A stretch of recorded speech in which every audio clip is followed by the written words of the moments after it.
এখন কতগুলো আহলে হাদিস আছে, এরপরে কতগুলো জিন্দিক আছে, এরা বলে গজওয়া হিন্দ হয়ে গেছে, এটা আর হবে না। এটা ভুল ব্যাখ্যা। গজওয়া হিন্দ হয়েছে, হইলে আরো হবে। কিয়ামত পর্যন্ত এই গজওয়া হিন্দ হইতে পারে, এবং আসল গজওয়া হিন্দ এখনো হয় নাই। সেই গজওয়া হিন্দ হবে হযরত ইমাম মাহদী আলাইহিস সালামের আগমনের পূর্বে।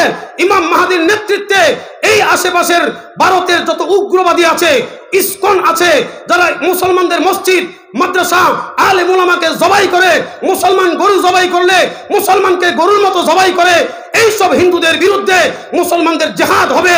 সেই জিহাদের নাম গজওয়া হিন্দ হবে। এইটা অদূর ভবিষ্যতে হবে ইনশাআল্লাহ। বাংলাদেশ স্বাধীন হয়েছে যুবক মুসলমানদের নেতৃত্বে। 5ই আগস্টে সিরিয়া স্বাধীন হয়েছে জুলানির নেতৃত্বে। ভবিষ্যতে আরেকটা স্বাধীনতা আমাদের সামনে অপেক্ষমান। সেই স্বাধীনতার নাম গজওয়া হিন্দ ইনশাআল্লাহ। গজওয়া হিন্দের জন্য মুসলমান তৈরি হও, যুবক তৈরি হও। এই অঞ্চলের সমস্ত যুবক ভাইদের জন্য সাহাবায়ে কেরামের চেতনা গজওয়া হিন্দের জন্য তৈরি হও। কথা বলেন ঠিক না বেঠিক?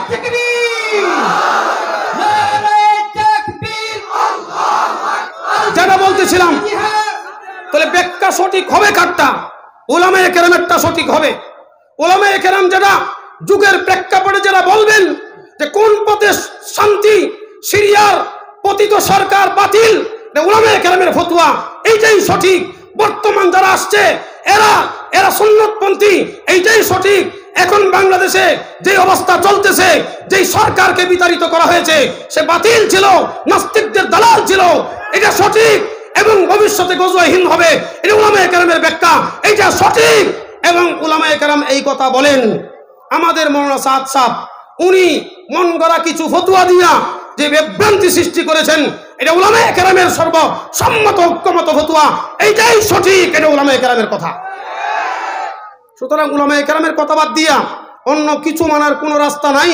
যেহেতু উলামায়ে কেরাম নাইবে নবী, কথা বলেন ঠিক না ঠিক? নবী নাই। নবী থাকলে নবীর কথা যেমন মানা ফরজে আইন ছিল, নবীর অবর্তমানে কিয়ামত পর্যন্ত উম্মতের প্রত্যেকটা ব্যক্তিকে হক্কানি আলেমদের ফতোয়া মানা ফরজে আইন,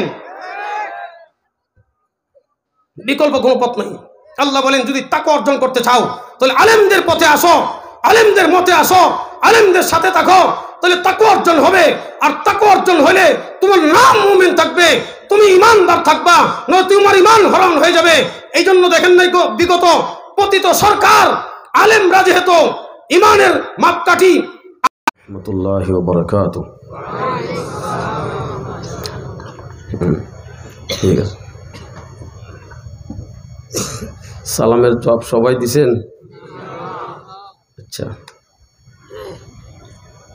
আলহামদুলিল্লাহ আলহামদুলিল্লাহি নাহমাদুহু ওয়া নাস্তাঈনুহু ওয়া নাস্তাগফিরুহু ওয়া নু'মিনু বিহি ওয়া নাতাওয়াক্কালু আলাইহি ওয়া নাউযু বিল্লাহি মিন শুরুরি আনফুসিনা ওয়া মিন সাইয়্যাতি আ'মালিনা।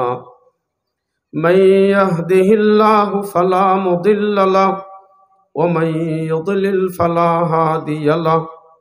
ونشهد أن لا إله إلا الله وحده لا شريك له ونشهد أن سيدنا وسندنا ونبينا وحبيبنا ومولانا وأولانا محمدا عبده ورسوله الذي أرسله إلى كافة الناس بالحق بشيرا ونذيرا وداعيا إلى الله بإذنه وسراجا وقمرا منيرا.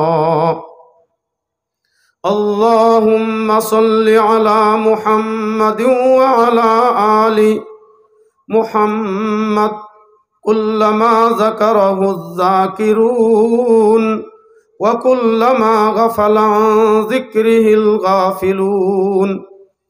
أما بعد فأعوذ بالله من الشيطان الرجيم. بسم الله الرحمن الرحيم. يا أيها الذين آمنوا اتقوا الله وكونوا مع الصادقين. صدقت يا أرحم الراحمين. وعن ابن عباس رضي الله تعالى عنهما قال قال رسول الله صلى الله عليه وسلم المرء على دين خليلي فلينظر من يخالل. رواه الإمام البخاري في صحيحه.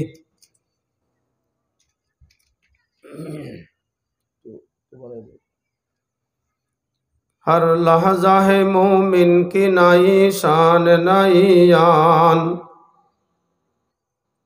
हर लहजा है मोमिन की नई शान नई यान, गुफ्तार में किरदार में अल्लाह की बुरहान, गुफ्तार में किरदार में अल्लाह की बुरहान।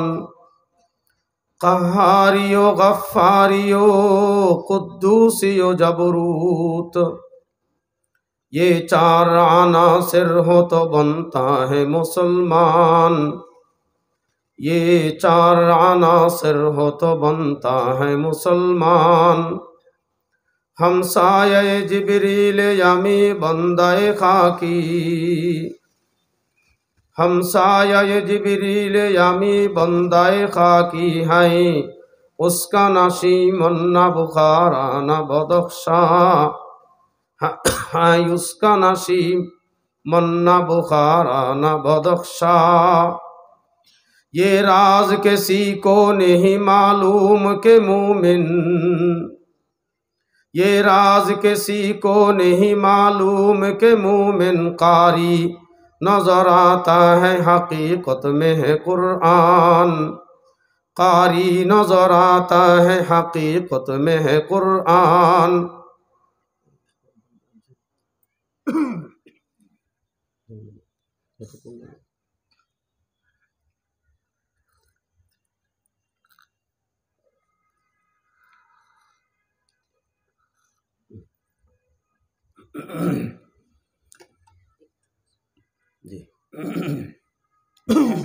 একটু কথা, আমাদের এখানে কোনো ভিডিও হয় না, আগেও জানে না। এই বাচ্চা বন্ধ করো, কোনো ভিডিও না, কেউ ক্যামেরা উঠাবো না, মাহফিলের বরকত রুহানিয়ত নষ্ট করবো না। আগে এলানটা হয় নাই, অনেক মিডিয়ার ভাইরা এজন্য আসে নাই, আমাকে আগে যোগাযোগ করছে, আমরা এটা জানি অনেকেই যে এখানে ভিডিও হয় না, এই জন্য আমরা দিলের কানে কথাগুলো শুনি।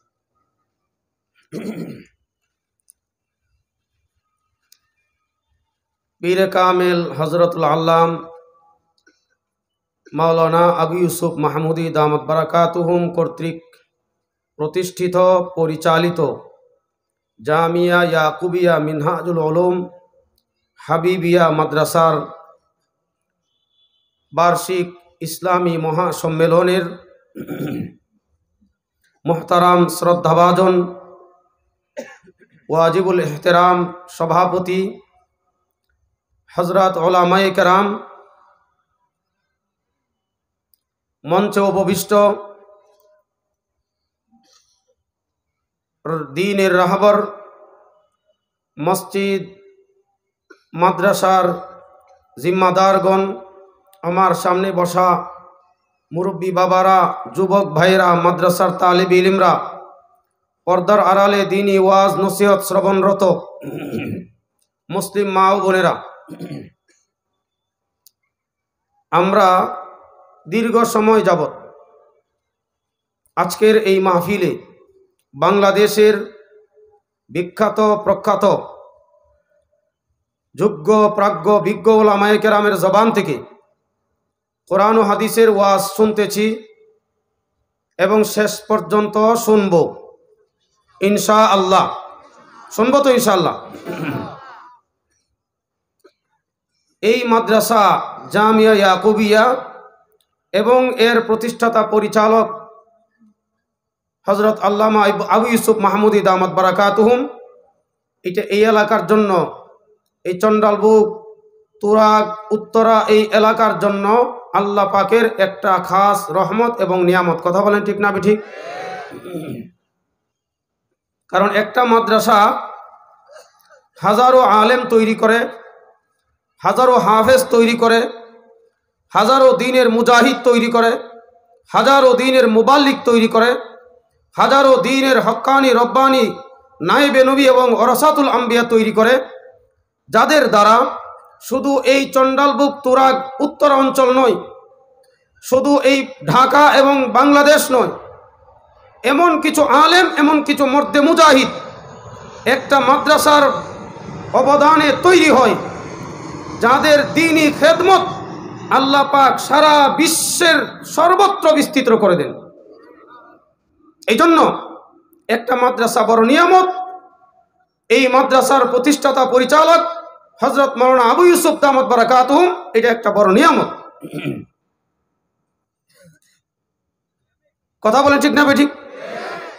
এই মাদ্রাসার বরকতে, মাহমুদ সাহেবের বরকতে আমরা আজকে এই জান্নাতি পরিবেশ পেয়েছি। কথা বলেন ঠিক না বেঠিক? বাংলাদেশের প্রখ্যাত বড় বড় আলেমদের চেহারা দেখার সৌভাগ্য হয়েছে, তাদের জবান থেকে কোরআন হাদিসের নসিহত শ্রবণ করার মতো আমাদের খুশনসিব হয়েছে। এর পিছনে অবদান এই মাদ্রাসার এবং মাদ্রাসার পরিচালকের। কথা বলে ঠিক না বেঠিক? এই জন্য আমাদেরকে খুব ভালো করে বুঝতে হবে, জানতে হবে, মানতে হবে এবং এই কথার উপরে অঙ্গীকারবদ্ধ থাকতে হবে যে মাদ্রাসা এবং উলামায়ে কেরাম এটা আমাদের ইমানের জন্য দরকার, আমলের জন্য দরকার, আমাদের জাতির জন্য দরকার, আমাদের দেশের শান্তির জন্য দরকার। এই মাদ্রাসাগুলোকে টিকে রাখা এবং উলামায়ে কেরামের সম্মানকে অক্ষুণ্ণ রেখে এই মাদ্রাসাগুলোকে দ্বীনের কাজে সামনে বাড়িয়ে দেওয়া, এটা আমাদের জন্য দায়িত্ব। দেশের শান্তির জন্য মাধ্যম, এটা আমাদের দুনিয়া আখিরাতের সর্ব সাফল্যের জন্য বড় প্রয়োজনীয় জিনিস। কথা বলেন ঠিক না বেঠিক? যেহেতু আমার আগেও বড়রা ওয়াজ করেছেন, পরেও আছেন, আপনারা পোস্টারে দেখেছেন, আমি এলাকার মানুষ হিসাবে এবং ছোট মানুষ হিসাবে, অযোগ্য হিসাবে মাঝখানে আমাকে অল্প সময় দেওয়া হয়েছে। এই অল্প সময়ে আমি দু চারটা কথা বলবো। আল্লাহ পাক আমাকে যেন সহিভাবে বলার, আপনাদেরকে শ্রবণ করার এবং আমলের নিয়ত করার, প্রচারের নিয়তে বসার এবং শ্রবণ করার আল্লাহ যেন তৌফিক দান করেন। সবাই আমিন বলি। আমি আপনাদের সামনে পবিত্র কোরআনে কারিমের সূরাতুত তাওবা এর 119 নম্বর একটি ছোট্ট আয়াত পাঠ করেছি এবং সহিহ বুখারী মুসলিম শরীফের একটি হাদিস তিলাওয়াত করেছি। এই আয়াত এবং হাদিসের আলোকে আমি সংক্ষিপ্ত কথা বলবো। সূরা তাওবা এর 119 নম্বর আয়াতের অনুবাদ আল্লাহ পাক বলেন, ইয়া আইয়ুহাল্লাযীনা আমানু, হে ঈমানদারগণ, ইত্তাকুল্লাহ, তোমরা আল্লাহকে ভয় করো। 1 নম্বর 2, ওয়া কুনু মা'আস সাদিকিন, এবং জমিনে যারা সত্যবাদী তাদের সঙ্গ অর্জন করো। মুমিনদেরকে সূরা তাওবার 119 নম্বর আয়াতে দুটি হুকুম আল্লাহ করেছেন। 1 নম্বর তাকওয়া, 2 নম্বর সত্যবাদীদের সাথে থাকা। কয়টি হুকুম ভাই বলেন? 1 নম্বর তাকওয়া, তাকওয়া অর্জন করা। 2 নম্বর সত্যবাদীদের সাথে থাকা। এই দুটি কথার উপর আলোচনা করব। এই আয়াতের আলোকে আল্লাহর নবী মুহাম্মদুর রাসূলুল্লাহ সাল্লাল্লাহু আলাইহি সাল্লাম হাদিসে পাকের মধ্যে ইরশাদ করেছেন, এই যে সত্যবাদীদের সঙ্গে থাকা, এর ফায়দা কি? নবী মুহাম্মদ সাল্লাল্লাহু আলাইহি সাল্লাম বলেন, আল মারউ আলা দীনি খালিলি ফালইয়ানজুর মান ইউখালিল। প্রত্যেক মানুষকে পরিমাপ করা হয় তার সঙ্গীর ধর্ম হিসাবে। তার সঙ্গীর ধর্ম, তার সঙ্গীর কাজকর্ম যদি ভালো হয় তাহলে ওই ব্যক্তিটাকে ভালো ধরা হয়। তার সঙ্গীর কাজকর্ম যদি ভালো না হয়, ব্যক্তিটাকে আর ভালো মনে করা হয় না। কথা বলে ঠিক না ঠিক? এই জন্য রাসূল নির্দেশ করেছেন, ফালইয়ানজুর মান ইউখালিল। সুতরাং আমার উম্মতের প্রত্যেক ব্যক্তি শুনে রাখো, তুমি কাকে বন্ধু বানাচ্ছ, কাকে তুমি দুস্থ বানাচ্ছ, একটু দেখে নিবা, ভেবে নিবা আগে। কারণ তোমার পরকাল, তোমার হাসর নসর, তোমার ভবিষ্যৎ সব কিছুর নির্ভরতা তোমার সঙ্গীর উপরে। তুমি যার সোহবতে যাইবা, যার সান্নিধ্য অর্জন করবা, যার সাথে তোমার বন্ধুত্ব হবে, তার ধর্ম, কালচার, আদর্শ যা হবে সব তোমার মধ্যে প্রবেশ করবে। তার পরকাল যা হবে, হাসর নসর, জান্নাত হলে তোমার জান্নাত হবে, তার জাহান্নাম হলে তোমার জাহান্নাম হবে। এই জন্য তোমার সঙ্গী বন্ধু যেন তোমার ভালো হয়। এই কারণে বলে সৎ সঙ্গে স্বর্গে বাস, অসৎ সঙ্গে সর্বনাশ। সঙ্গী ভালো হইতে হয়। এটা সার সংক্ষেপ অর্থ বললাম। তো আল্লাহ পাক আমাদেরকে মুমিন হিসাবে, আমরা ইমানদার হিসাবে এবং মুমিন হওয়ার কারণে আল্লাহ আমাদের দুটি নির্দেশ করেছেন। একটি হলো তাকওয়া, 2 নম্বর হলো সত্যবাদীদের সঙ্গে থাকা। বলেন সুবহানাল্লাহ। তাকওয়া কি? তাফসীরের কিতাবে লেখে তাকওয়া হলো 6 প্রকার। কয় প্রকার? 6 প্রকার। একটু সফট করুন, আর বেশি বেশি দিয়ে সফট করুন। তাকওয়া কয় প্রকার? 6 প্রকার। 1 নম্বর শিরিক না করা। আমরা তো এমনি শুনি তাকওয়া তাকওয়া, 6টা জিনিস না করার নাম তাকওয়া। 1 নম্বর শিরিক না করা, 2 নম্বর বিদআত না করা, 3 নম্বর কবিরা গুনাহ না করা, 4 নম্বর সগীরা গুনাহ না করা, 5 নম্বর সন্দেহযুক্ত জিনিস না করা, মুস্তাবাহাত তরক করা। 6 নম্বর মুবাহ তরক করা, করলে সওয়াব নাই, না করলে গুনাহ নাই, এগুলোর থেকে নিজের বাঁচায় রাখা। 7 নম্বর আয-যুহদু আম্মা সিওয়াল্লাহ, আল্লাহ ছাড়া সমগ্র কিছুর থেকে নিজে বিমুখ থাকা। একমাত্র আল্লাহ সব কিছুর মালিক, অন্য কিছুই কিছু করতে পারে না। এই 7টা জিনিস, এর নাম হলো তাকওয়া। আল্লাহ বলেন এই 7টা জিনিসের নাম তাকওয়া। এই 7টা অর্জনের জন্য পথ হলো একটা। বলেন সুবহানাল্লাহ। এই 7টা অর্জন হয়ে যাবে একটা কাজ করলে। কয়টা কাজ করলে? একটা কাজ করলে। আগে ভূমিকাটা বুঝেন, তাহলে সহজ হবে আলোচনা বুঝতে। এই 7টা কাজ করার জন্য আল্লাহ বলেন একটা মাত্র রাস্তা। এই 7টা গুণ তোমার মধ্যে অর্জন হবে, এই 7টা বৈশিষ্ট্য তোমার মধ্যে অর্জন হবে একটা কাজ করলে। সেটা কি? আল্লাহ বলেন ওয়াকুনু মাস সাদিকিন। এই জমিনে যারা সত্যবাদী তাদের সঙ্গ অর্জন করো, যাদের কথা সত্য তাদের কাছে থাকো, যাদের আমল সত্য তাদের কাছে থাকো। সত্যবাদীদের সঙ্গে থাকতে আল্লাহ বলছেন। এই জমিনে কোরআনের চাইতে সত্য আর কিছু আছে বলেন? কোরআনের পরে হাদিসের চাইতে সত্য আর কিছু আছে বলেন? কোরআনের কথা সত্য, সবচাইতে বড় সত্য, চিরন্তন সত্য। হাদিস এবং হাদিসের যিনি মালিক নবী মুহাম্মদ সাল্লাল্লাহু আলাইহি ওয়াসাল্লাম, উনি সত্যবাদী এবং দ্বিতীয় সত্য জিনিস হাদিস। তো সত্যবাদী কারা? তাফসীরি কিতাবে লেখে যারা কোরআনের কথা বলে এবং হাদিসের কথা বলে তাদেরকেই বলে সত্যবাদী। বলেন সুবহানাল্লাহ। আল্লাহ বলছে ওই 7টা গুণ অর্জন করো, এর নাম তাকওয়া। আর এই 7 গুণ অর্জন করার জন্য সত্যবাদীদের সাথে থাকো। আর সত্যবাদী কারা? যারা কোরআনের কথা বলে, হাদিসের কথা বলে। বলেন তো তারা কারা? উলামায়ে কেরাম। কারা? যারা সত্যবাদী, তারা কোরআন এবং হাদিসের কথা যারা বলে তারা সত্যবাদী। এই কোরআন হাদিসের কথা বলে যারা, তাদেরকে কি বলে? উলামায়ে কেরাম বলে। অর্থাৎ আল্লাহ পাক সূরা তাওবার 119 নম্বর আয়াতে আমাদেরকে নির্দেশ করতেছেন, তোমরা যদি এই 7টা গুণ অর্জন করতে চাও তাহলে কাদের সঙ্গে থাকো? কাদের সঙ্গে বলেন? উলামায়ে কেরামের সঙ্গে থাকার জন্য নির্দেশ করেছেন। এই 7 গুণের প্রথম গুণ শিরিক। শিরিক করা যাবে না। আল্লাহ পাক সমস্ত ক্ষমতার মালিক, সর্বময় ক্ষমতার মালিক, আসমানের মালিক, আসমানের রব, জমিনের মালিক, জমিনের রব, সমগ্র সৃষ্টি জগতের পালনকর্তা একমাত্র আল্লাহ। আল্লাহর শক্তির সাথে না কোনো অংশীদারিত্ব, আল্লাহর কাজের সাথে না কোনো অংশীদারিত্ব, আল্লাহর জাতের সাথে কোনো অংশীদারিত্ব নাই, সিফাতের সাথে অংশীদারিত্ব নাই। সব একমাত্র আল্লাহ পাক করেন। এটার নাম তাওহীদ। এর মধ্যে যদি কোনো রকমের সংমিশ্রণ দেখা দেয়, আল্লাহর সাথে কোনো পার্টনার, অংশীদারিত্বের যদি কোনো বিশ্বাস অথবা সন্দেহ পোষণ কেউ করে, এর নাম শিরিক। শিরিক করা যাবে না, এটা 1 নম্বর তাকওয়া। এখন বলতে পারেন হুজুর এটা তো আমরা করি না, শিরিক তো জঘন্য জিনিস, বড় অপরাধ, আমরা শিরিক করব কেন? শিরিক করি না। দেখেন শিরিক মানুষের মধ্যে কেমনে ঢুকে, বড় জটিল জিনিস।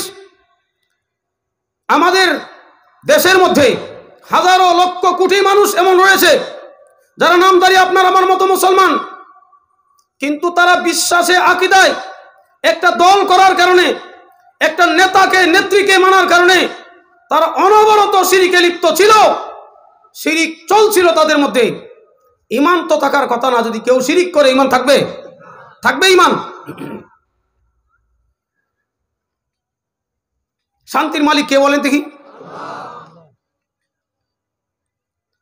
এই যে গত দুর্গাপূজা গেল, এর আগের দুর্গাপূজায় আমাদের দেশের পতিত স্বৈরশাসক হাসিনা ঢাকার ঢাকেশ্বরী মন্দিরে গেছে, যাইয়া বলতেছে কই অসুর নামে এক দেবতা আছে, এইটা হলো দুষ্ট, এইটা অশান্তি সৃষ্টি করেছিল, এই অসুর দেবতার সন্ত্রাসী কর্মকাণ্ড দমন করার জন্য শ্রীকৃষ্ণের আবির্ভাব হয়েছিল, দুনিয়াতে শান্তি প্রতিষ্ঠিত করার জন্য।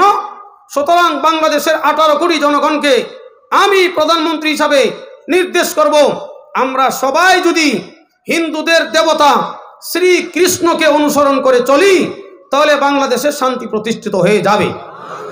নাউযুবিল্লাহি মিন যালিক। এটা ঈমান, তাওহীদ না শিরক? এটা এখন এই কথা তার যারা দলের লোক, এরা কি অস্বীকার করেছে, অগ্রাহ্য অমান্য করেছে নাকি মানছে?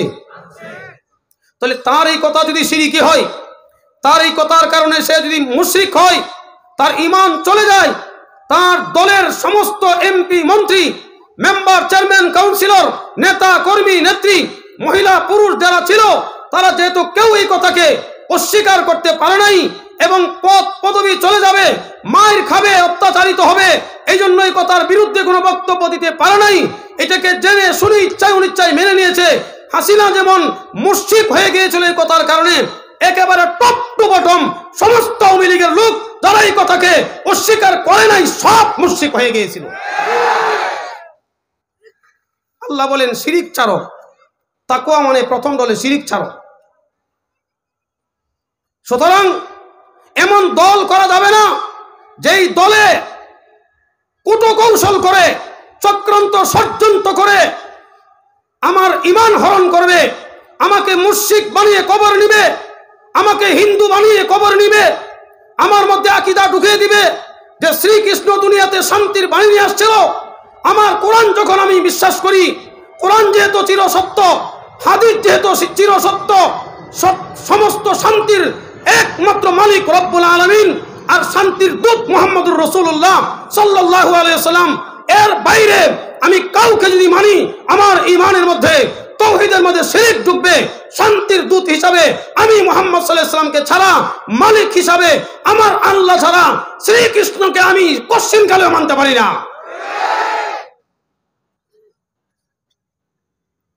এজন্য নিজের ঈমান ঠিক করতে হলে আগে বুঝতে হবে কোন পথে গেলে, কাকে সঙ্গী বানাইলে, কোন দল করলে, কোন নেতা অথবা নেত্রীকে অনুসরণ করলে আমার ঈমান চলে যেতে পারে।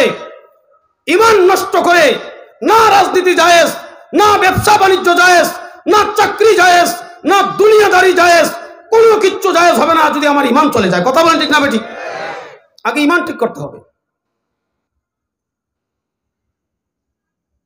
আমাদেরকে খাওয়াই কে?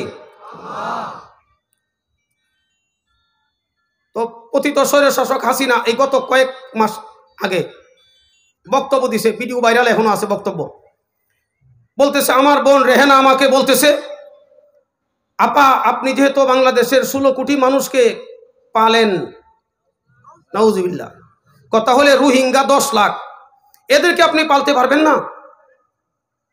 আমার বোন রেহেনা যখন এই আবদার করলো, তখন আমি রাজি হয়ে গেলাম যে 16 কোটি মানুষকে যেহেতু আমি খাওয়াই, সাথে বার্মার থেকে বিতাড়িত হয়ে বাংলাদেশে যেই আশ্রয় শিবিরে আছে 10 লক্ষ রোহিঙ্গা, এদেরকেও আমি খাওয়াবো, আমি দায়িত্ব নিলাম।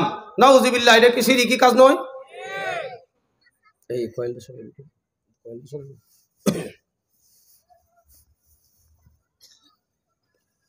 তো আপা যে এখন 12-তে, এখন খাওয়াই কি আমাদেরকে?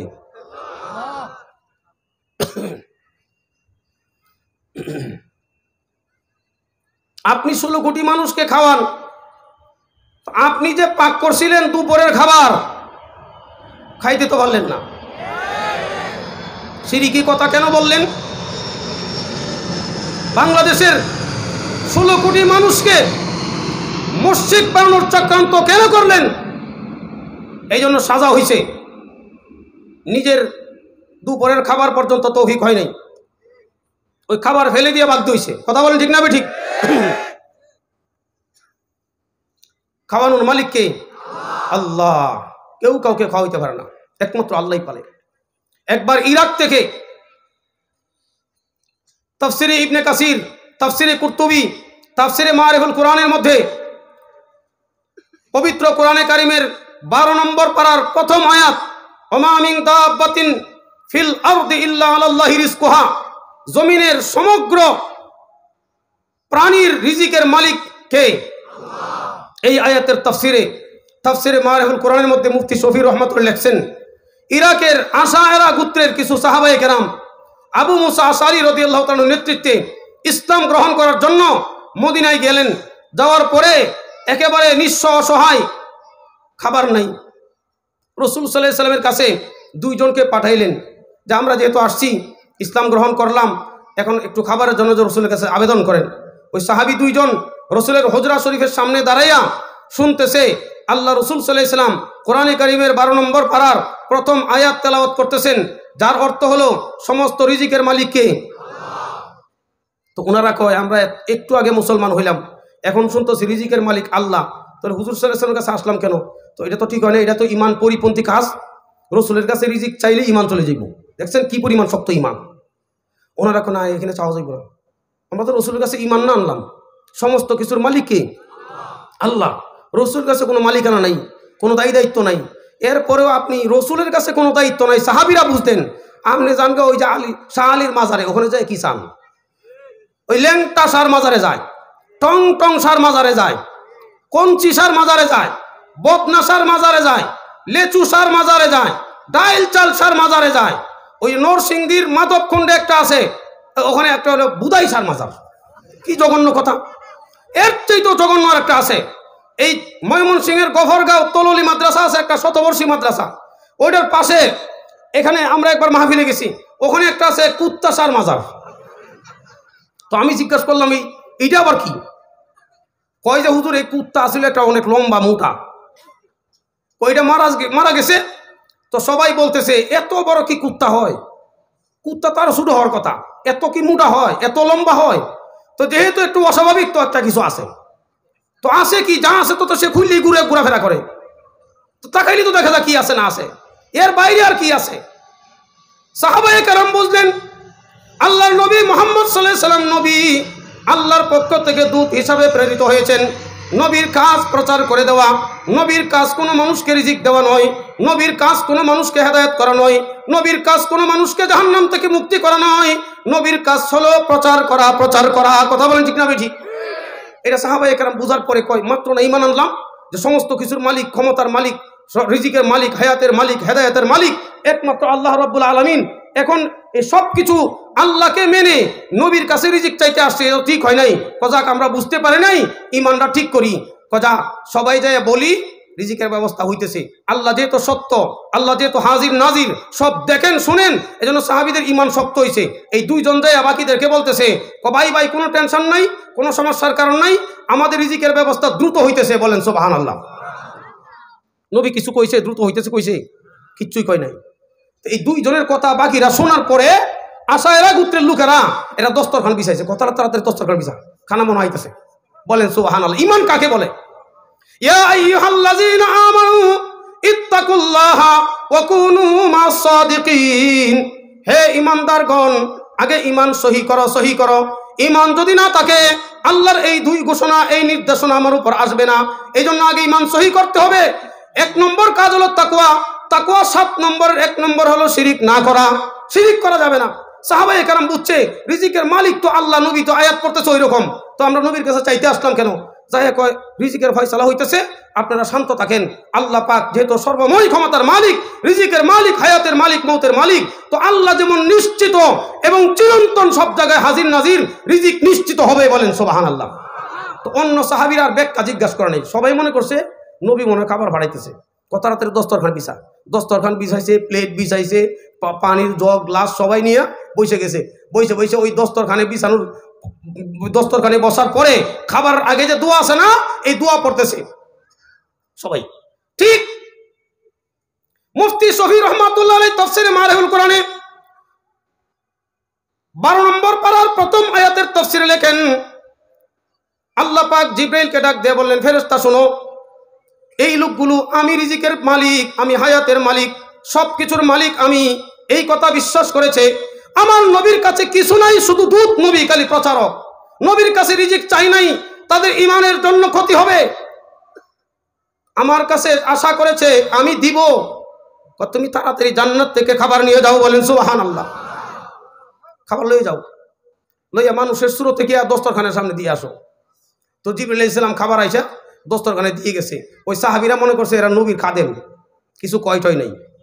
জান্নাতি খাবার, মজার খাবার, এত খাবার, এত বেশি মজা, এত বেশি স্বাদ, সাহাবায়ে কেরাম মজা করে খাইছে, বুঝতে পারেনি তো, মনে করছে নবী পাঠাইছে। তো নবীরটাও বরকত, জান্নাতেরটাও বরকত, কথা বলি ঠিক না ঠিক? সব বরকত। আমরা তো জানি দুনিয়ার মধ্যে শ্রেষ্ঠ পানি যেটা জমজমের পানি, শ্রেষ্ঠ পানি না? কিন্তু হাউজে কাউসারের পানি যেটা, ওইটার চাইতে শ্রেষ্ঠ জমজমের পানি, বলেন সুবহানাল্লাহ। আবার এর চাইতে শ্রেষ্ঠ, সব পানির চাইতে শ্রেষ্ঠ পানি, যার চাইতে দামি কোনো পানি নাই, সেই পানি হলো আল্লাহর নবী মুহাম্মদুর রাসূলুল্লাহ সাল্লাল্লাহু আলাইহি ওয়াসাল্লামের এই আঙ্গুল মুবারক থেকে যেই পানি বের হয়েছিল, যেই আঙ্গুল মুবারকের মিশ্রিত পানি দিয়া সাহাবায়ে কেরাম, এক রাওয়ায়াতে 80 জন, আর এক রাওয়ায়াতে 300 জন সাহাবায়ে কেরাম ওযু গোসল করছে, পানি পান করছে। সেই পানির চাইতে দামি কোনো পানি না জমজমের পানি, না হাউজে কাউসারের পানি, পৃথিবীর মধ্যে কোনো দামি পানি নেই এর চাইতে। কেন? আল্লাহর নবী মুহাম্মদ সাল্লাল্লাহু আলাইহি ওয়াসাল্লামের চাইতে দামি কেউ নেই, কথা বলেন ঠিক না ঠিক? পানি দামি পানি। দুনিয়ার মধ্যে মাটি অনেক দামি, যেই মাটিতে আলেম তৈরি হয়েছে, মানুষ মাটি তৈরি না, যেই মাটি দিয়ে আলেম তৈরি হয়েছে ওই মাটিও দামি, যেই মাটি দিয়ে নবী তৈরি হয়েছে ওই মাটিও দামি, অনেক দামি। গোটা উম্মতের ইজমা ঐক্যমত এই কথার উপরে, যেই মাটির মধ্যে আমাদের নবী মুহাম্মদ সাল্লাল্লাহু আলাইহি ওয়াসাল্লাম শায়িত, নবীর জিসিমের সাথে, নবীর পবিত্র ভূমির সাথে, বডির সাথে, শরীরের সাথে যেই মাটি লেগে আছে, ওই মাটির চাইতে দামি কোনো মাটি পৃথিবীতে নাই, বলেন সুবহানাল্লাহ। এমনকি গোটা উম্মতের সমস্ত মাযহাবের সমস্ত উলামায়ে কেরামের ঐক্যমত এই কথার উপরে, আল্লাহর নবীর শরীরের সাথে লাগানো মাটি, রওজায়ে থারে যেটা, ওই মাটির দাম আল্লাহর আরশের চাইতে বেশি। কারণ কি? ওই নবীর পবিত্র শরীরের সাথে লাগানো মাটি, বলেন সুবহানাল্লাহ। সাহাবায়ে কেরাম ইচ্ছা মতো খাইছে, রুচি মতো খাইছে, খাওয়ার পরে খানা তো শেষ হয় না, জান্নাতের খানা তো, জান্নাতের খানা কে শেষ হয়? আল্লাহর নবী মুহাম্মদ সাল্লাল্লাহু আলাইহি ওয়াসাল্লাম একবার সূর্য গ্রহণ নামাজ দাঁড়াইছেন, সহিহ বুখারী রাওয়ায়াত, দিনের বেলায় নামাজের সময় নবী কিবলার দিকে দেখতেছে, নামাজ পড়া অবস্থা আল্লাহ পাক জান্নাত দেখাই দিয়েছে, বলেন সুবহানাল্লাহ। তো জান্নাত দেখার পরে আল্লাহর নবী দুনিয়া ভুলে গেছে, আর খবর টবর নাই, লাভ দিয়ে চাইছেন জান্নাতে ঢুকে যাইবেন, এবং হাত বাড়াইছে একটা খেজুরের কুসা ধরিয়া নিয়ে আসবে। তো উপস্থিত আবার সাথে সাথে জিবরাইল আলাইহিস সালাম বলে, মাহিয়া মুহাম্মদ আনতা ফিদ দুনিয়া, নবী মুহাম্মদ সাল্লাল্লাহু আলাইহি ওয়াসাল্লাম আইবেন না এখন জান্নাতে, এখনো মরেন নাই তো, দুনিয়াতে এখন আছেন, বলে সুবহানাল্লাহ। উপস্থিত আবার পিছনে চলে আসছেন। তো সাহাবীরা পিছনে নামাজরত অবস্থা দেখছে, নবী হঠাৎ সামনের দিকে দৌড় দিতে চাইলেন, আবার উপস্থিত পিছনের দিকে চলে আসলেন। নামাজের পরে জিজ্ঞাসা করলেন, হুজুর ব্যাপারটা কি? সামনের দিকে গেলেন, আবার পিছনের দিকে আসলেন। আল্লাহ নবী কয়, জান্নাত দেখছিলাম, বলেন সুবহানাল্লাহ। কপরে চাইছিলাম ওই যে জান্নাতের যে খেজুর গাছ, ওখান থেকে একটা খেজুরের কুসা নিয়ে আসতাম তোমাদের জন্য। সাহাবায়ে কেরাম কয়, আমরা 100 লক্ষ সাহাবী, একটা খেজুরের কুসা নিয়ে আসলে একটাও কি বাগে পড়তো কিনা, ঝগড়া ফাসাদ হইতো কিনা, মারামারি কিলাকিলি হইতো কিনা, প্রতিযোগিতা, যেহেতু জান্নাতের খাবার, কথাটা বুঝছেন না? হুজুর একটা খেজুরের কুসা দিয়ে কি আর হইতো, এরকম একটা অবস্থা সাহাবায়ে কেরামের। আল্লাহ নবী মুহাম্মদ সাল্লাল্লাহু আলাইহি ওয়াসাল্লাম বলেন, লাউ আখাযতুম কুদাতাম মিনহা লাকালতুম মা বাকিয়াতিদ দুনিয়া।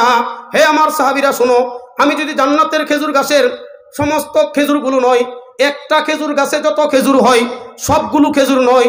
একটা খেজুর গাছে যতগুলো খোসা থাকে, একটা খোসা যদি আমি তোমাদের জন্য নিয়ে আসতে পারতাম, তোমরা 100 লক্ষ সাহাবী শুধু নও, এই বর্তমান পৃথিবীতে যত মানুষ আছে, ওই সময় বর্তমানে তো 800 কোটি, কিয়ামত পর্যন্ত যত মানুষ দুনিয়াতে আসবে, আল্লাহর নবী বলেন কোনো মানুষের চাকরি করার প্রয়োজন হইতো না, ব্যবসা করার প্রয়োজন হইতো না, দুনিয়াতে কোনো রাজনীতির প্রয়োজন ছিল না। দুনিয়ার সমস্ত মানুষ কিয়ামত পর্যন্ত যত শত হাজার কোটি আসবে, সবাই ঘরে বসে বসে যদি ওই একটা খেজুরের খোসার মধ্যে যেই পরিমাণ খেজুর আছে, যদি কিয়ামত পর্যন্ত সমগ্র মানব জাতি খায়, এক খোসার খেজুর শেষ হবে না। এটা জান্নাতের খাবার। জান্নাতে যাইতে চাই তোমরা, কয়টা গুণ লাগবে? কয়টা লাগবে? 2টা। তাকওয়া। আর এই তাকওয়া অর্জন হয় 7টা জিনিসের নাম তাকওয়া। আর অর্জনের পথ কয়টা বলেন? একটা। কাদের পথে থাকা? উলামায়ে কেরামের পথে থাকা। কাদের পথে থাকা? উলামায়ে কেরামের পথে থাকা। থাকবো তো ইনশাআল্লাহ। এখন সাহাবায়ে কেরাম খাইছে, পেট পূর্তি করে খাইছে। আশায়েরা গোত্রের সাহাবায়ে কেরাম খাইছে, খাওয়ার পরে খাবার অনেক বেশি।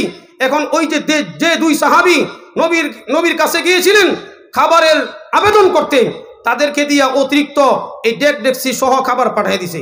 রাসূলকে যায় বলেন, নবীর দরবারে আসহাবে সুফার সাহাবীরা থাকেন, গরিব সাহাবী, মিসকিন ইয়েতিমরা থাকে, দূর দূরান্ত থেকে মানুষ এসে ইসলাম গ্রহণ করে, না মদিনায় ঘরবাড়ি আছে, না খাবার আছে, কিচ্ছু নাই। ওখানে যাইয়া দিয়ে আসেন নবীর কাছে খাবারগুলো, আর বলবেন যে হুজুর খাবার যা দিছেন আমরা খাওয়ার পরে অতিরিক্ত রয়েছে, এটা দিয়ে দিলাম আপনাকে। আইসা যখন বলছেন নবী কয় আমি তো কোনো খাবার পাঠাই নাই। বলেন সুবহানাল্লাহ। কত হইলে কে পাঠাইলো হুজুর? কয় সেটা তো আমি জানি না। নবী গায়েব জানেন? নবী গায়েব জানেন? গায়েবের মালিক কে? একমাত্র আল্লাহ। সাহাবায়ে কেরাম বলেন, নবীজি আমরা মনে করি যে আপনি খাবার পাঠিয়েছেন, যেহেতু আপনাকে আবেদন করেছিলাম খাবারের জন্য। আল্লাহ নবী বলেন, কিভাবে? কয় আপনি তেলাওয়াত করতেছিলেন সূরা ওই 12 নম্বর পারার প্রথম আয়াত, তখন তো পারাটা বিভক্ত হয় না, আয়াতটা শুনাইছে, ওমা মিন দাব্বাতিন ফিল আরদি ইল্লা আলাল্লাহি রিজকুহা ওয়া ইয়ালামু মুস্তাকাররাহা ওয়া মুস্তাওদাহা কুল্লুন ফি কিতাবিম মুবিন। এই আয়াত তেলাওয়াত করতেছিলেন, যে আয়াতের অর্থ রিজিকের মালিক আপনি মুহাম্মদ সাল্লাল্লাহু আলাইহি ওয়াসাল্লাম নন, ফেরেশতাও না, কোনো মানুষ না, ক্ষমতার মালিক একমাত্র, রিজিকের মালিক একমাত্র কে? আল্লাহ। পরে আমরা গেছি আপনার কাছে, আর বলি নেই, যাই আমরা দস্তরখান বিছাইয়ে রেডি হয়ে বসছি, খাবার আসছে। ওই যেই আল্লাহর প্রতি তোমরা ঈমান আনছো, বিশ্বাস করেছো, সেই আল্লাহ আরশ থেকে জিবরাইল দিয়ে তোমাদের জন্য খাবার ব্যবস্থা করেছিলেন। বলেন সুবহানাল্লাহ। কতরে বাকি খাবার দেও, আমিও খাই, সবাই রে খাওয়া, এটা জান্নাতি খাবার। বলেন সুবহানাল্লাহ। রিজিকের মালিক আল্লাহ, ফয়সালা আল্লাহ করেন। এজন্য শিরিক করা যাবে না। এই তাকওয়া 7টা জিনিসের নাম তাকওয়া। 1 নম্বর শিরিক। এই শিরিক মানে আল্লাহ পাক সমস্ত ক্ষমতার মালিক, রিজিক এর মালিক আল্লাহ, হায়াতের মালিক আল্লাহ, মৌতের মালিক আল্লাহ। এখানে যদি কাউকে অংশীদারিত্ব করেন, কাউকে এখানে লাগাই দেন যে শাহ আলীর মাজারে মান্নত করলে পরে ব্যবসা চলবে, না হলে বন্ধ হয়ে যাব, লেংটাসা তারপরে টংসংসা এইগুলোতে গেলে পরে আমার সবকিছু খুলবে, না হলে বন্ধ হয়ে যাবে। ওই পীরের কাছে যায় বলা, বাবা আমার একটু বাঁচাও, আমার মামলার থেকে বাঁচাও, আমারে সন্তান দেও, আমার বিপদ থেকে তরাও, এগুলো সব শিরকি কথা। এগুলো করা যাবে না, করলে ঈমান থাকবে না। কথা বলেন ঠিক না ঠিক? এজন্য আগে ঈমান সহি করতে হবে। আর এই সব পথের জন্য সহজ রাস্তা কাদের সঙ্গে থাকা? বলেন কাদের সঙ্গে থাকা?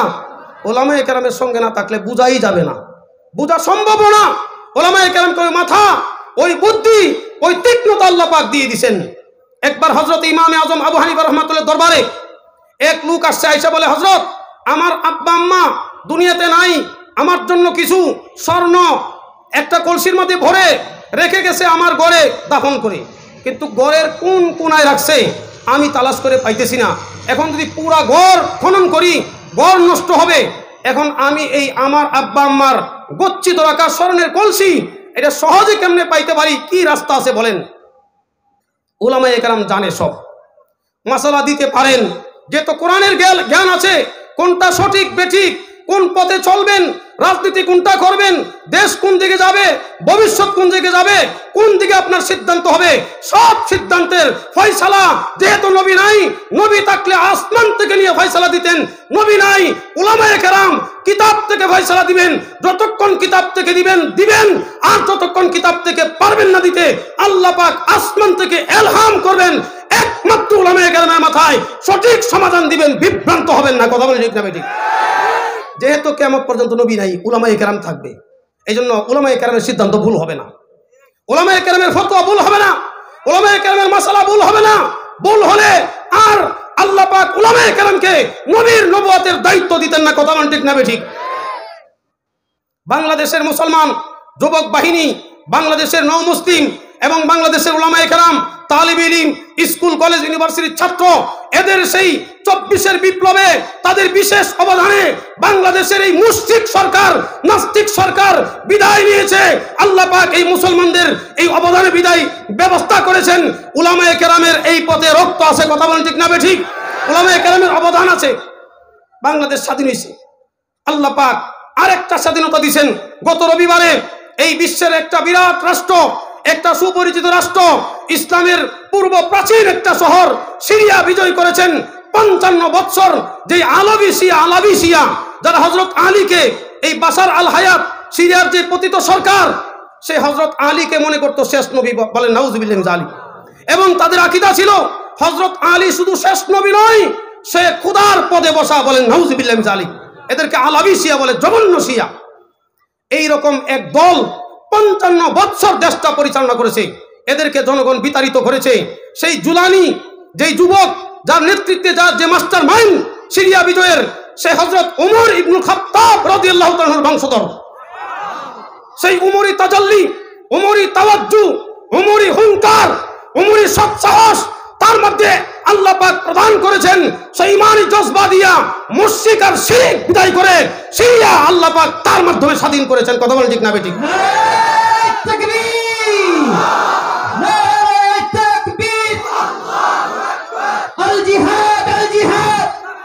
এখন মানুষে কি বলে, কৌজুর শুনতেছি গজওয়াহীন।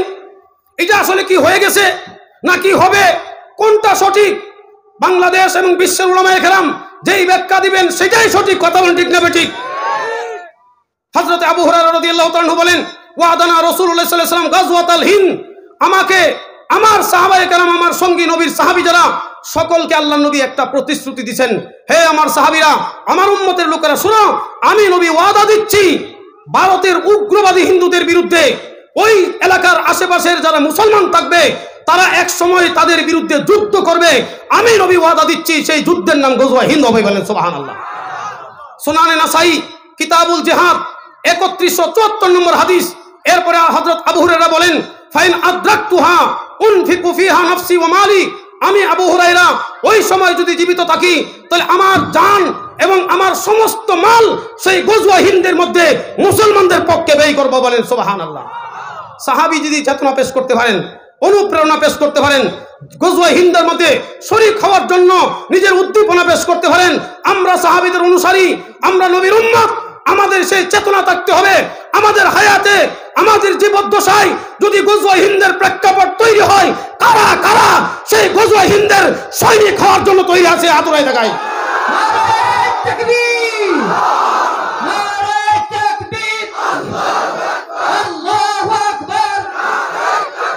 হযরত আবু হুরায়রা রাদিয়াল্লাহু তাআলা বলেন, ফাইন কুতিলতু ফানা আফদালুস ফাকুনতু আনা আফদালুস শুহাদা ওয়া ইন রাজাতু ফানা আবু হুরায়রা আল মুহাররার, সেই জিহাদে আমি আবু হুরায়রা যদি শরীক হইয়া শহীদ হয়ে যাই, আমার মর্যাদা, বদরের যুদ্ধে শরীক ছিলাম না আমি, ওই বদরের যুদ্ধে যারা শরীক ছিলেন তাদের যে মর্যাদা, আমি আবু হুরায়রার মর্যাদা হবে যদি আমি গজওয়া হিন্দের একজন সৈনিক হই। বলেন সুবহানাল্লাহ। আর যদি যুদ্ধে আমি আবু হুরায়রা বিজয়ের বেশে আসি, তখন আমার নাম হবে গাজী আবু হুরায়রা। বলেন সুবহানাল্লাহ। এখন কতগুলো আহলে হাদিস আছে, এরপরে কতগুলো জিন্দিক আছে, এরা বলে গজওয়া হিন্দ হয়ে গেছে, এটা আর হবে না। এটা ভুল ব্যাখ্যা। গজওয়া হিন্দ হয়েছে, হইলে আরো হবে। কিয়ামত পর্যন্ত এই গজওয়া হিন্দ হইতে পারে এবং আসল গজওয়া হিন্দ এখনো হয় নাই। সেই গজওয়া হিন্দ হবে হযরত ইমাম মাহদী আলাইহিস সালামের আগমনের পূর্বে। ইমাম মাহদীর নেতৃত্বে এই আশেপাশের ভারতের যত উগ্রবাদী আছে, ইসকন আছে, যারা মুসলমানদের মসজিদ, মাদ্রাসা, আলেম উলামাকে জবাই করে, মুসলমান গরু জবাই করলে মুসলমানকে গরুর মতো জবাই করে, এই সব হিন্দুদের বিরুদ্ধে মুসলমানদের জিহাদ হবে। সেই জিহাদের নাম গজওয়া হিন্দ হবে। এইটা অদূর ভবিষ্যতে হবে ইনশাআল্লাহ। বাংলাদেশ স্বাধীন হয়েছে, যুবক মুসলমানদের নেতৃত্বে 5ই আগস্টে সিরিয়া স্বাধীন হয়েছে, জুলাইয়ের নেতৃত্বে ভবিষ্যতে আরেকটা স্বাধীনতা আমাদের সামনে অপেক্ষমান। সেই স্বাধীনতার নাম গজওয়ে হিন্দ। ইনশাআল্লাহ গজওয়ে হিন্দের জন্য মুসলমান তৈরি হও, যুবক তৈরি হও। এই অঞ্চলের সমস্ত যুবক ভাইদের জন্য সাহাবায়ে কেরামের চেতনা গজওয়ে হিন্দের জন্য তৈরি হও। কথা বলেন ঠিক না বেঠিক?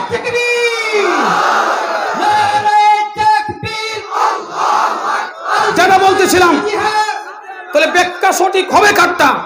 উলামায়ে কেরামেরটা সঠিক হবে।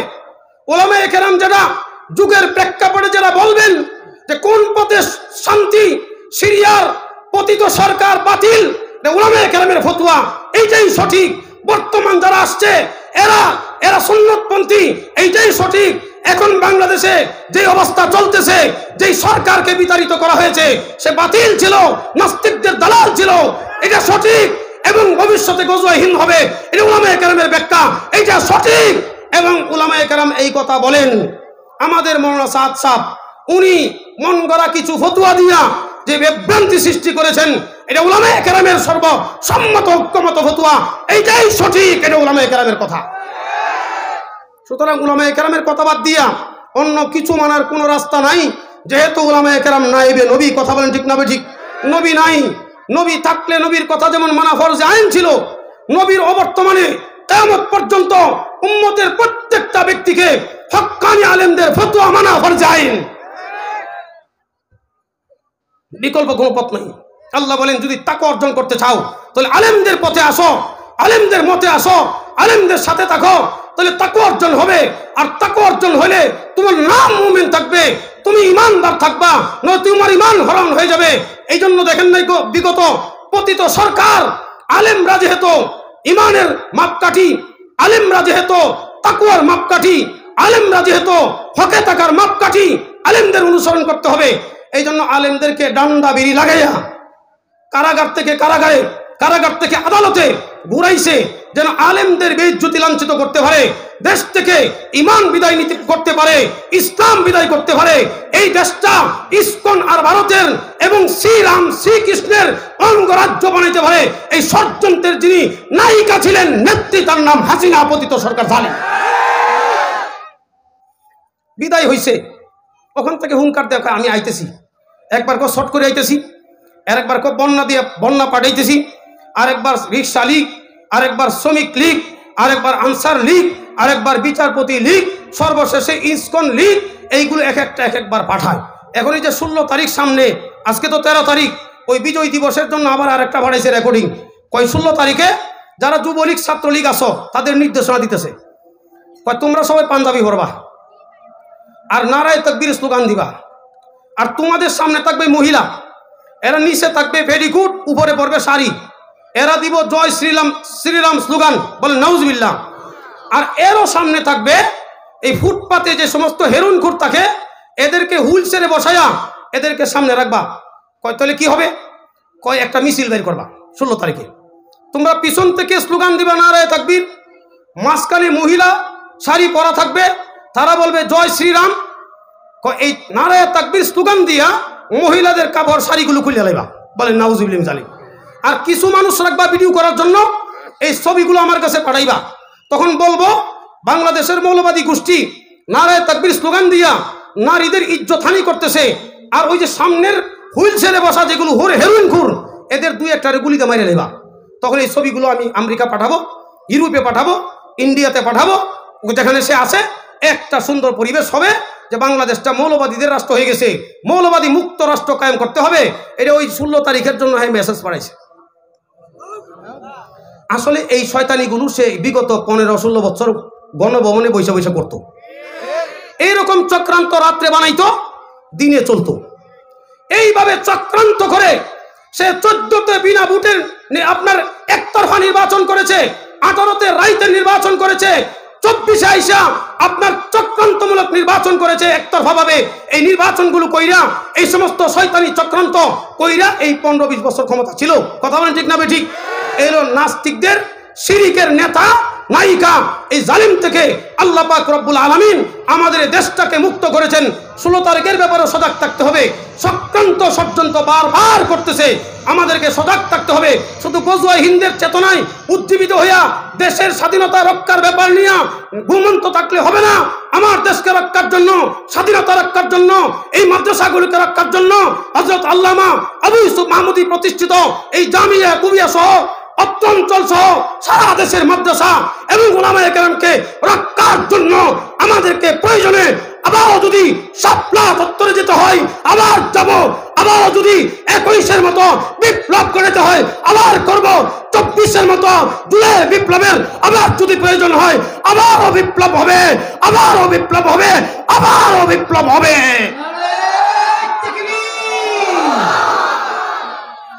কিন্তু পতিত সরকার তুমি আসতে পারবে না, এত সস্তা নয়। আইসা দেখো না, আমরা হইতে পারি বিভিন্ন দলের, কেউ জামাত, কেউ বিএনপি, কেউ চরমোনাই, কেউ হেফাজত, কেউ জমিয়ত, কেউ খেলাফত, বিভিন্ন দল হইতে পারে, কিন্তু তোমার বিরুদ্ধে সবাই আবার এক। কথা বলে ঠিক না বে ঠিক?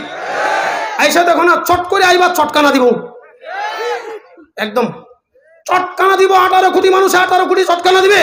যদি 18 কোটি চটকানায় তোমার কিছু না হয়, 18 কোটি মানুষের পায়ে 2টি করে জুতা, 36 কোটি জুতা তোমার জন্য রেডি। তুমি দেশটাকে নাস্তিক বানানোর পায়তারা করেছিলা, মাদ্রাসা মুক্ত দেশ বানানোর জন্য পায়তারা করেছিলা, আলেম মুক্ত দেশ বানাইতে পায়তারা করেছিলা, ইসলাম মুক্ত দেশ বানাইতে ষড়যন্ত্র করেছিলা। আল্লাহ তোমার ষড়যন্ত্র ধ্বংস করে দিয়েছেন। বাংলাদেশ স্বাধীন করেছেন, সিরিয়া স্বাধীন করেছেন। এখন সময় আসছে ভারত স্বাধীন হবে গজওয়া হিন্দের মাধ্যমে। এই সময়ের সঠিক ব্যাখ্যা ফতোয়া উলামায়ে কেরাম দিবেন, উলামায়ে কেরামের সাথে থাকতে হবে।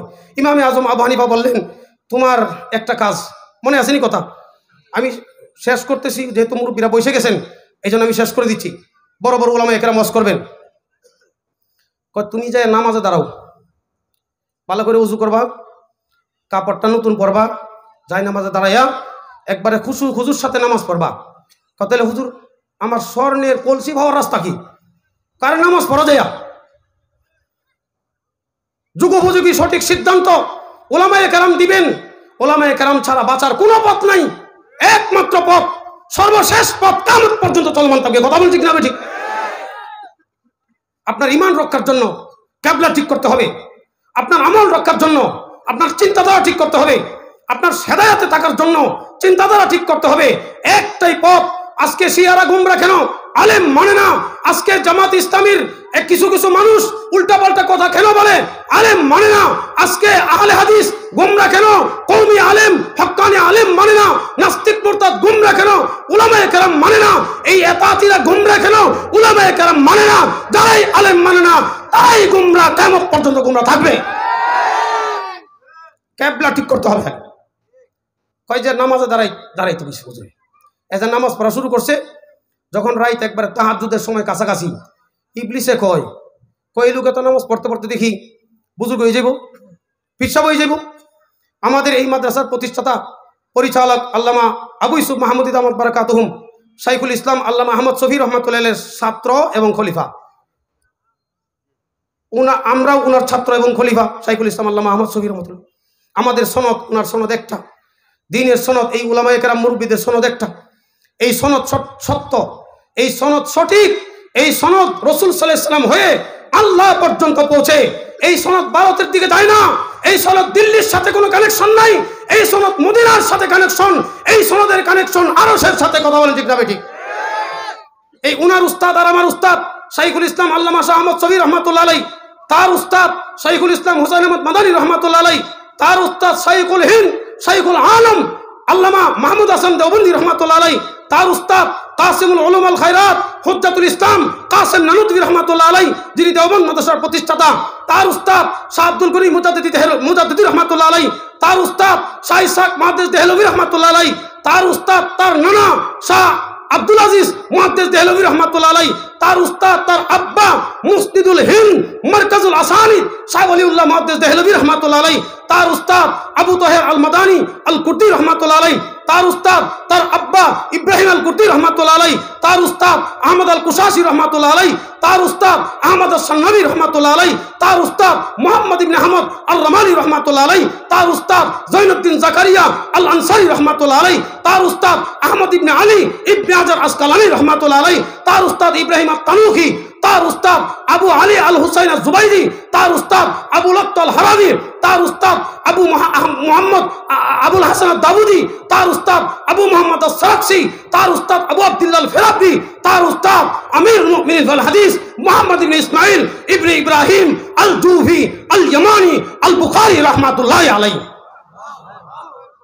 তার উস্তাদ বুখারী শরীফের প্রথম হাদিস শাইখ হুমায়দি, তার উস্তাদ সুফিয়ান ইবনে উয়াইনা, তার উস্তাদ ইয়াহইয়া ইবনে সাঈদ আল আনসারী, তার উস্তাদ মুহাম্মদ ইবনে ইব্রাহিম আত-তাইমি, তার উস্তাদ আলকামা ইবনে ওয়াক্কাস আল লাইসি, তার উস্তাদ আমিরুল মুমিনিন উমর ইবনে খাত্তাব রাদিয়াল্লাহু তাআলা আনহু। এটা বুখারীর প্রথম হাদিসে। আর যদি সংক্ষিপ্ত সনদে ইমাম বুখারীর সনদ বলি, ইমাম বুখারীর উস্তাদ মক্কি ইবনে ইব্রাহিম, তার উস্তাদ ইয়াজিদ ইবনে আবি উবাইদ, তার উস্তাদ মুজাহিদ সাহাবী সালামা ইবনুল আকওয়া রাদিয়াল্লাহু তাআলা আনহু। আর যদি ফিকহের সনদে বলি, ইমাম বুখারীর উস্তাদ ইমাম আহমদ ইবনে হাম্বল, তার উস্তাদ ইমাম শাফি, তার উস্তাদ ইমাম মুহাম্মদের উস্তাদ ইমামে আজম সিরাজুল উম্মাহ ইমামুল আইম্মা ইমামে আজম আবু হানিফা রাহমাতুল্লাহ আলাইহি, তার উস্তাদ ইব্রাহিম নখী রাহমাতুল্লাহ আলাইহি, তার উস্তাদ আলকামা ইবনে ওয়াক্কাস আল লাইসি রাহমাতুল্লাহ আলাইহি, তার উস্তাদ রাইসুল ফুকাহা ফিস সাহারা আব্দুল্লাহ ইবনে মাসউদ রাদিয়াল্লাহু তাআলা আনহু। সকলের উস্তাদ ইমামুল আম্বিয়া ওয়াল মালায়েকাতুল মুকাররাবিন আহমদ মুস্তাফা মুহাম্মদ মুস্তাফা মুহাম্মদুর রাসূলুল্লাহ সাল্লাল্লাহু আলাইহি ওয়াসাল্লাম।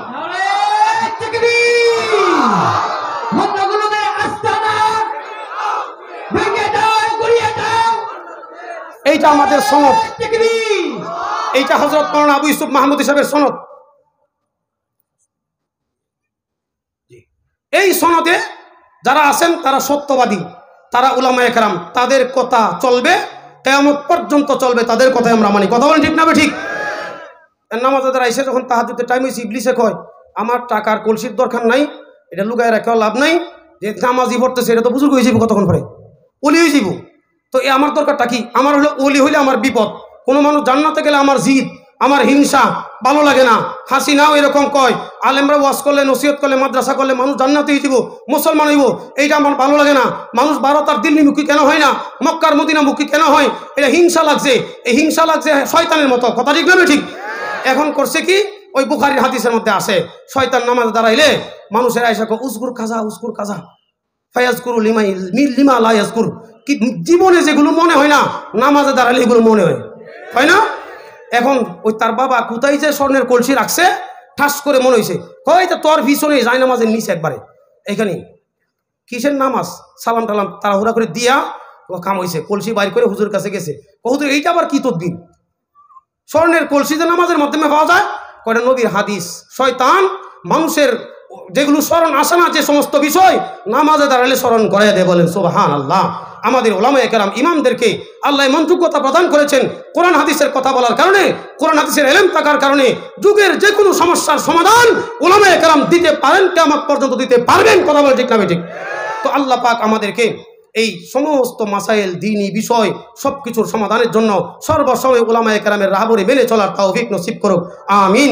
ওয়া আখিরু দাওয়ানা আনিল হামদুলিল্লাহি রাব্বিল আলামিন ওয়াসসালাতু ওয়াসসালামু আলা নবিল কারীম।